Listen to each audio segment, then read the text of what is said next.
Yang harus dilakukan oleh BUMN ini merubah strategi pertumbuhannya melalui yang saya namakan strategic alliances, aliansi-aliansi strategis dengan perusahaan-perusahaan multinasional yang bisa membawa uangnya ya pasti dolar yang dia bawa masuk.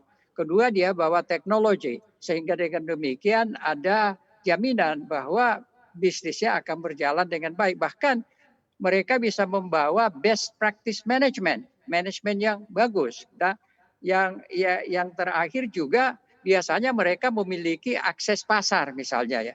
Jadi perubahan strategi dari utang bond kepada strategic alliances atau partnership ini menarik sekali.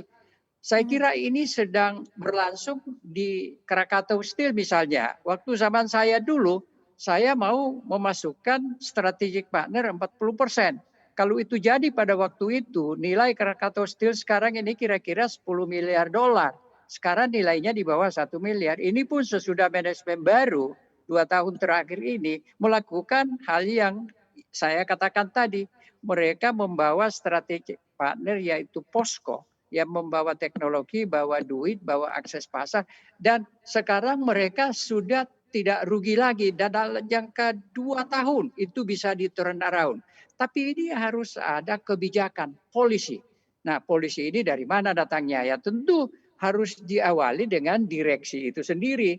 Tetapi direksi harus mendapat dukungan daripada Dewan Komisaris dan at the end adalah pemerintah dalam hal ini Menteri BUMN. Nah, masalahnya juga sekarang di BUMN ini Dewan Komisaris terkadang tidak memberi dukungan, bahkan karena kurangnya kompetensi di Dewan Komisaris, maka direksi tidak mendapat dukungan, tapi terkadang jadi beban bagi mereka misalnya. Jadi strategi ini kita harus rubah. Instead of ngutang, strategic partner di bawah masuk. Saya kasih contoh saja. Tahun 98-99 kita bawa masuk partner untuk Pelindo 2 dan Pelindo 3. Mereka bawa duit, lalu kita bermitra bagi hasil 50-50%. 20 tahun kemudian seluruhnya diserahkan kepada Pelindo 2 dan Pelindo 3.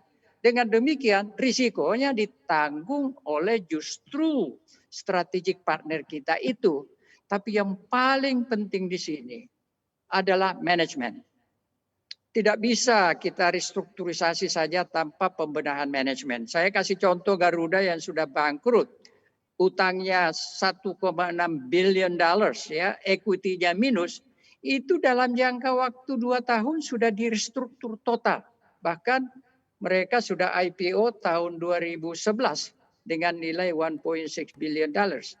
Intinya apa yang saya ingin katakan adalah kita harus punya strategi yang tepat. Yang saya katakan tadi, cobalah dipertimbangkan aliansi strategis ketimbang pertumbuhan melalui utang. Yang kedua, manajemennya dibenahi. Manajemennya itulah yang harus kerja, yang harus mampu untuk melakukan proses turnaround. Sekarang BUMN kita ini banyak yang bermasalah. Misalnya di sektor perkebunan. Garuda pun sekarang sudah mulai bermasalah. Jadi perlu ada manajemen turnaround. Siapa yang harus melakukan itu? Ya direksi dan diperkuat oleh Dewan Komisaris. Jadi kalau pemilihan direksi dan Dewan Komisaris sudah tepat, sebenarnya BUMN tidak punya masalah. Karena bisnis BUMN itu semuanya bisnis yang bagus gitu. Nah, disinilah pentingnya peranan daripada Kementerian BUMN yang bertindak sebagai RUPS yang mengangkat direksi dan komisaris. Ini penting banget.